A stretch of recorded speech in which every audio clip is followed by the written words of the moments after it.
आज आपण बनवतोय भरलेली मिरची. तर भरलेली मिरची बनवण्यासाठी मी पाव किलो मिरच्या घेतल्या, स्वच्छ धुतल्या, त्याला चिरा मारल्या, त्याच्यातली बी काढून घेतली, 2 बटाटे बॉईल करून घेतले, 1 कांदा टाकला, कोथिंबीर टाकली, ओवा हातावर करून घेतला, धने पावडर, लाल तिखट, चाट मसाला, हिरवी मिरची, हळद, चवीनुसार मीठ आणि ज्या मिरच्यांना आपण चिरा मारून घेतल्यात ना त्याच्यात मस्त हे मिश्रण दाबून दाबून भरून घ्यायचं.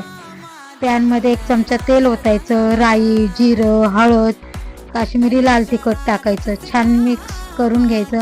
त्याच्यावर सगळ्या मिरच्या अशा लावून घ्यायच्या, दोन्ही बाजूनी छान मस्त अशा खरपूस भाजून घ्यायच्या.